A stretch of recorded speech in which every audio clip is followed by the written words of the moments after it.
contaminés par le coronavirus. Lavez-vous régulièrement les mains.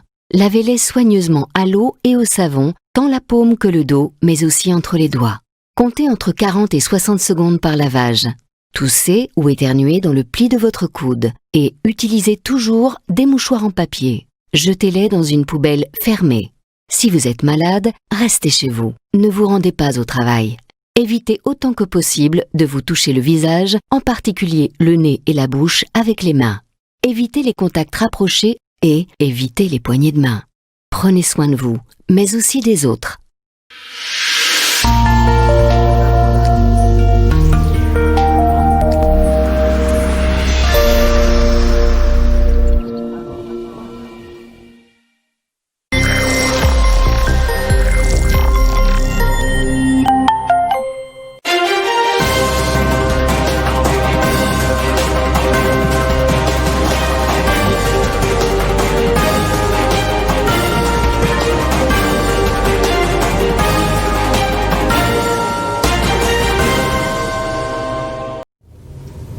Madame, Messieurs, très heureux de vous retrouver sur la télé Étoile Jaune. Il est temps de vous informer. À toutes et à tous, bienvenue à ce journal. Mais tout d'abord, le sommaire de cette édition. Au sommaire de ce journal, le geste barrière, véritable casse-tête dans la chefferie des Bunkeya. Dans ce coin de la province du Lualaba, la distanciation sociale, surtout dans les secteurs des transports, est loin d'être respectée. Et puis également, à suivre dans ce journal en politique, deux voix se lèvent pour un dialogue national afin d'harmoniser les points de vue sur la Commission électorale nationale indépendante. Cependant, ce qui divise la classe politique, c'est le format que doivent prendre ceux assises. Le point de vue des uns et les autres retrouvés dans ce journal. Voilà donc tout pour les sommaires.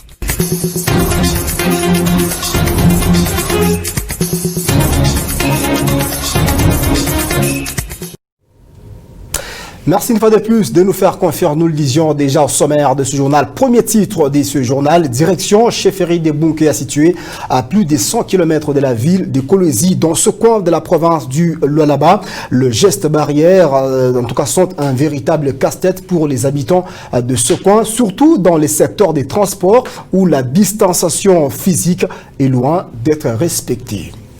Dans la chefferie des Bunkeya, la pandémie à coronavirus reste toujours un mystère. Les habitants sont loin de respecter les gestes barrières, surtout dans les secteurs des transports. Les chauffeurs vaquent sans être inquiétés. Les chauffeurs nous rendent un mauvais service. Ici, nous sommes à la barrière sanitaire de Bunkeya. Ils font des plaintes dans leurs véhicules, mais arrivés à quelques mètres de la barrière, ils font descendre les autres du bus pour avoir les nombres exigés par le ministère des Transports et les autres passagers vont franchir la barrière à pied avant de rejoindre les bus à l'autre rive. Que les autorités s'attellent sur ces points en instruisant les agents de l'ASECO pour faire les contrôles dans les arrêts de bus. La population de Bunkeya a un message à adresser au ministre provincial des Transports du Lualaba. Que les ministres provinciaux des Transports instruisent les agents de l'ASECO à faire appliquer les mesures prises dans les secteurs des transports. Les véhicules des hauts gradés de la police prennent toujours le nombre habituel et nous nous demandons si la pandémie n'intéresse pas les colonels. À la barrière qui sépare la province du Lualaba à celle du Haut-Katanga, certaines personnes ne sont pas soumises au contrôle, d'où l'appel à la conscience vaut tout son sens. Les agents de sécurité n'observent pas la prise de température, c'est ce qui nous effraie. Bien qu'ils sont policiers, ils seront toujours atteints. Si possibilité il y a, qu'ils soient aussi sensibilisés aux gestes barrières, mais aussi pour les chauffeurs qui ne respectent pas le nombre de passagers, le mieux serait de les arrêter et être soumis à des punitions sévères.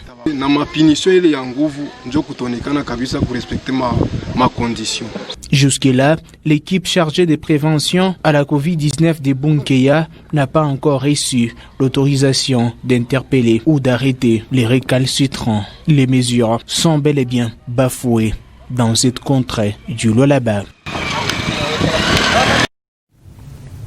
Province du Lualaba toujours. Quel est l'apport de la jeunesse lualabaise dans les efforts de lutte contre la propagation des Covid-19? Cette question a intéressé notre rédaction.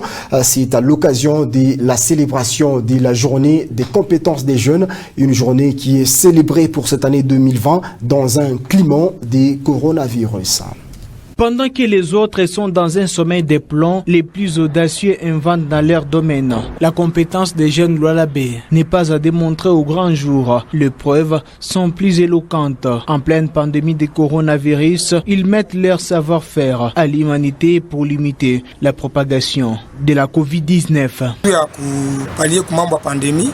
Pour limiter la propagation des Covid-19, nous avons confectionné des cachinets et fabriqué le désinfectant. En RDC, plus précisément au Lualaba, beaucoup de jeunes innovent, mais la plupart manquent de financement. Certains ont fabriqué des lave-mains automatiques pendant cette période de coronavirus. Il n'est autre que un dispositif de lavage de mains. À action par pédale, d'une capacité de 1000 litres à usage d'un minimum de 4 personnes au même moment. Cessons de sensibiliser nos concitoyens à pouvoir justement respecter les mesures édictées par les autorités. Voilà. Les jeunes entrepreneurs qui prouvent leurs compétences font face à des obstacles qui paraissent difficiles à surmonter. Ça fait déjà une année. Le gouvernement provincial du Lualaba a totalisé 1 an. Mais jusque-là, nous n'avons pas encore eu des financements. Mais nous espérons toujours qu'ils vont faire quelque chose en notre faveur. Et des difficultés beaucoup plus liées à l'incompréhension de certains décideurs qui, peut-être par malheur, ne sont pas nécessairement du domaine dans lequel nous évoluons. Et la difficulté est telle que pour qu'ils arrivent à prendre une quelconque décision directement liée à notre domaine d'activité, bon, il faudra que ce preneur de décision soit bien conseillé ou bien entouré. Alors que certains jeunes utilisent leur voix chantée en longueur de journée. Pour les politiques, ils peuvent ainsi revenir à leur point de départ. Pour les politiques, ce n'est pas mauvais, c'est dans notre culture africaine. Je crois que le jour où je serai aussi assez haut placé, ça me fera plaisir que l'on soit là en train de chanter pour moi, mais c'est ridicule. Les thèmes de la journée mondiale des compétences des jeunes appellent à réfléchir sur comment préparer les jeunes à répondre aux évolutions rapides de l'emploi et de l'entrepreneuriat dans les secteurs les plus touchés par la crise sanitaire. Le comité local des changements des mentalités, structure créée par la direction provinciale en charge de la communication et initiation à la nouvelle citoyenneté. Depuis la création, ces structures sont déjà en marche. Ce mardi, il a été question pour la direction créatrice de pouvoir se rendre à Tchala afin d'accompagner les initiatives des jeunes qui visent à apporter un plus dans le développement de la province du Lualaba. Raphaël Olondi. C'est plus de 200 bottes de choux que venait d'acheter la direction provinciale de communication et initiation à la nouvelle citoyenneté pour encourager l'initiative de jeunes de Tchala qui ont opté pour l'agriculture, l'un des plus grands piliers de développement. Sur place, tout le monde récupère le bot acheté. Ces jeunes ont compris que l'heure n'est plus à la distraction, mais plutôt à la reconstruction de la province. Ils ont compris que l'heure n'est plus à la division. L'heure est à la conjugaison des efforts. Et l'heure est à la convergence et non à la divergence. L'agriculture reste un domaine ou un secteur important pour le développement. Et aujourd'hui, les jeunes de Tchala ont compris qu'il fallait s'aimer pour qu'aujourd'hui le social trouve sa réponse ici chez nous dans la province du Lualaba. Et notre manière de remercier tous ces jeunes qui ont compris les notions de la nouvelle citoyenneté, le changement de mentalité et dire que voilà, l'heure est déjà arrivée pour que chacun de nous contribue à la consolidation de la paix dans notre province. Et ils ont obéi à l'appel lancé par l'autorité provinciale, qui est le gouverneur Richard. Prenant la balle au banc, Felimbenga dire comme adjoint encourage l'initiative car les jeunes devront s'auto-prendre en charge et devenir de boss, comme l'a toujours dit le patron de l'exécutif provincial. Aujourd'hui, maintenant, il faut développer ce qu'on appelle l'autoprise en charge parce que ça nous donne du respect, ça nous donne du poids, ça nous permet d'avoir droit au chapitre. Quand il va s'agir des grandes questions de développement ou de la construction du pays, on choisira que des jeunes qui ne sont pas manipulés ou qui ne peuvent pas se laisser manipuler. Ayant compris le message de changement de mentalité, le représentant de jeunes de Tchala ne pouvait que manifester sa satisfaction face à l'acte posé par cette direction. En tout cas, aujourd'hui, nous sommes très satisfaits. Ces choux ont été distribués à la population lalabèse. La province du Lalaba a allumé tout le moteur pour le changement de mentalité de sa population. Sur terrain, les actions restent visibles. Vous avez des engins ici. Et les différentes marches organisées par différentes plateformes politiques en République démocratique du Congo suscitent beaucoup de questionnements dans le chef de certains hommes des dieux, eux qui ne se réunissent pas dans leurs églises comme d'habitude pendant cette période, mais qui voient quand même de l'autre côté les acteurs politiques rassembler plus de 100 personnes lors de leur marche. Ces hommes des dieux se posent 1001 questions et à cette occasion, ils souhaitent à ce que cet état d'urgence la mesure qui a été prise par le chef de l'État, cette mesure soit vraiment la dernière pour cette fois-ci. Je vous propose de suivre quelques-uns d'entre eux qui se sont exprimés au micro des patients Parker Kabamba. Mais nous, à notre niveau, on ne pense pas faire marcher ou peut-être revendiquer, mais dans notre compétence, nous sommes en train aussi de penser parce que des fois, il y a beaucoup des églises aujourd'hui, nous sommes en train aussi de perdre de nos fidèles, de nos membres des églises. Il y a ceux qui étaient déjà avancés dans la foi, mais aujourd'hui nous les perdons déjà. Mais de notre côté aussi, nous sommes en train aussi de penser comment nous mobiliser entre nous les hommes de Dieu, aller aussi regarder qu'est-ce que nous allons faire. Parce que jusqu'à présent, les églises restent fermées, nos fidèles viennent pour la prière. Maintenant, si on veut s'engager à prier, il y a l'État qui se lève là-bas pour nous interdire. Donc l'État nous interdit de ne pas faire ça très bien. Mais de notre côté aussi, nous sommes en train de voir, soit si la mesure continuait toujours, on sera aussi obligé peut-être d'aller voir les autorités pour réclamer aussi nos droits, parce que nous devons aussi laisser Dieu travailler comme il faut. Tel que la Bible dit que toute autorité vient de Dieu, l'Église s'est soumise aux lois qui ont été données ou promulguées par le chef de l'État. Ils ont décrété l'état d'urgence. L'Église n'a pas bafoué les ordres du chef de l'État. Nous avons accepté, mais moi je demanderai à ce que, parce que la pandémie qui est en train de battre le monde entier, nous devons accepter de vivre avec elle comme nous vivons avec d'autres maladies. Ce qui va me pousser à pouvoir demander aux autorités d'élever la mesure de suspension des cultes. Parce qu'il n'y a que Dieu qui est à mesure, il n'y a que Dieu qui a le pouvoir, il n'y a que Dieu qui a l'autorité de mettre fin à cette pandémie. La Commission électorale nationale indépendante, faut-il convoquer un dialogue national afin d'harmoniser le point de vue sur l'équipe dirigeante de la centrale électorale en République démocratique du Congo? Le voix se lève par-ci, par-là déjà, mais c'est sur quoi les acteurs politiques s'entre-déchirent. C'est le format qui doit normalement prendre ce dialogue si jamais il sera organisé en RDC. Je vous propose cet élément de reportage.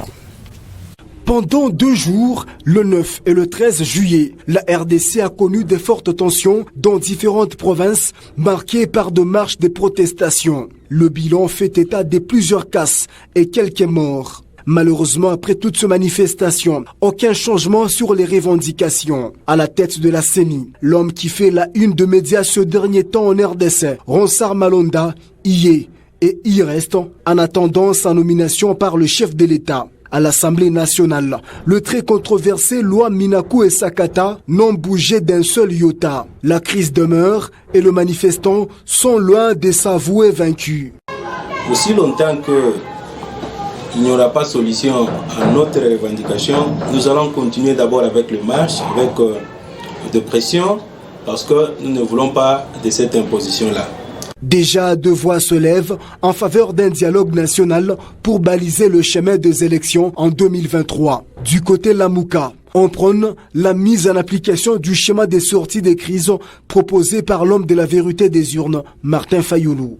Il y a aussi la proposition du président Martin Fayoulou, c'est aussi valable. Tout ça, c'est pour que le pays puisse se développer, qu'il y ait la calmie, qu'il y ait la confiance, qu'il y ait l'apaisement. C'est ce qui est important. Dialogue. Il n'en est pas question, sauf s'il doit se faire entre les institutions, clame Michel Chose de AFDCA. Je pense que ceux qui créent des troubles attendent les concertations.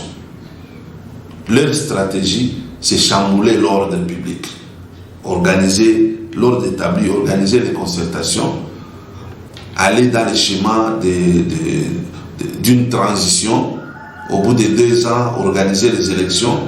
Pendant cette transition, ils vont revenir aux affaires, puisqu'en réalité, ce sont des aigris. Ils vont revenir aux affaires pour chercher à accumuler l'argent, à amasser l'argent du peuple, du contribuable, de façon qu'il se présente avec possibilité de gagner les élections. Moi, je pense que les concertations doivent se faire au sein des institutions. Le Parlement est assez mature, le Sénat est assez mature, le gouvernement et autres, la société civile, ils peuvent se retrouver chacun en ce qui les concerne dans son institution mère pour organiser un consensus. À ce stade, les yeux de tous les Congolais sont rivés vers le chef de l'État pour mettre fin à cette crise politique en RDC en tant que garant du bon fonctionnement des institutions.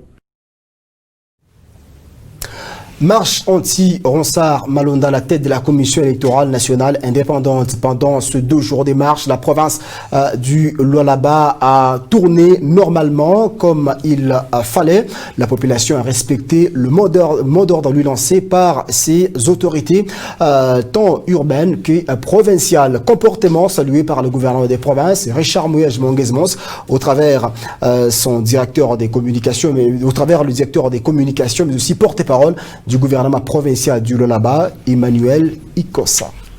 Message de remerciement de son Excellence le gouverneur de la province du Lualaba, Richard Mouyej Monguezmons, à la population de Kolwezi.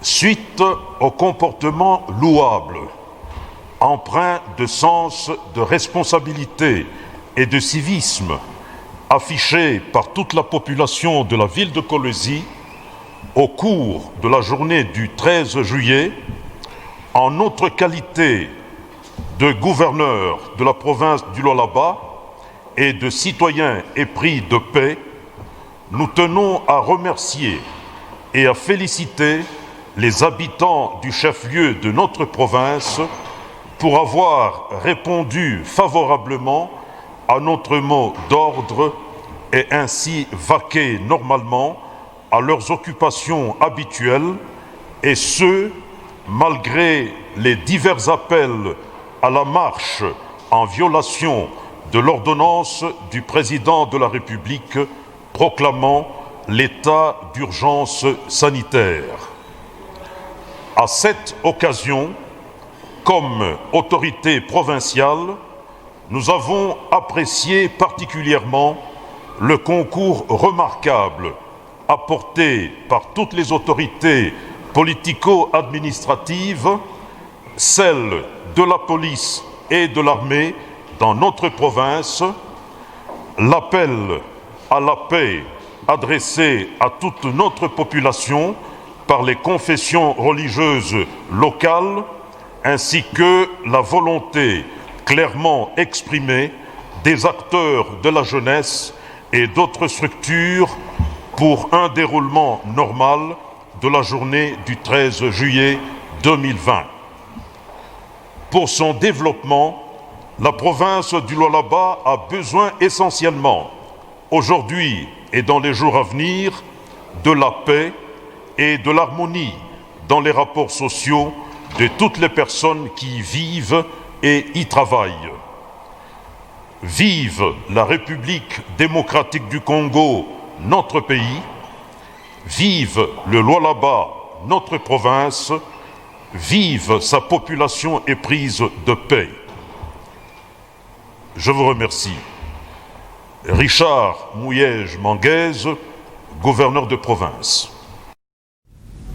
Et province du Lualaba, pour terminer complètement ce journal sur votre télévision, le magistrat de la ville d'Ekolozi sont rencontrés ce mardi dans l'enceinte du Palais du Peuple afin de rendre hommage au président de la Cour de cassation. Détail, Passion Parker Kabamba.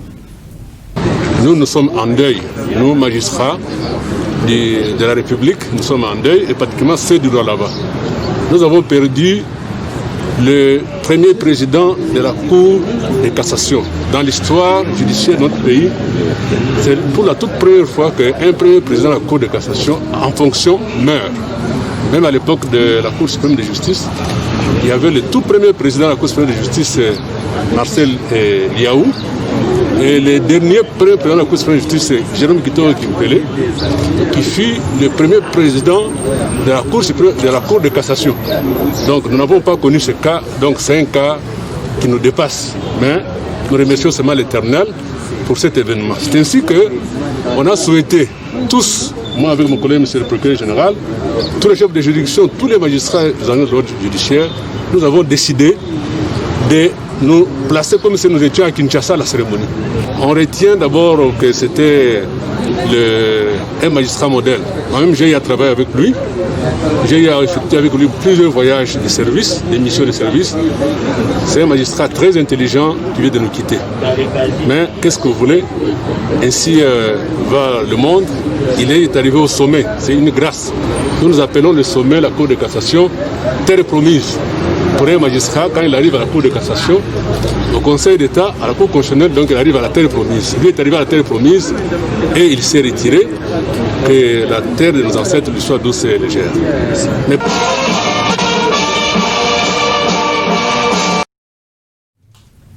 Toutes nos excuses pour l'erreur de titrage de ce propos qui a été recueilli par Passion Parker Kabamba. Madame, Messieurs, par là s'achève ce journal sur la télé Étoile Jaune. Merci à vous de nous avoir suivis depuis la République démocratique du Congo, même en dehors des frontières nationales. Merci à tous, mais l'information se poursuit sur www.wangu.info.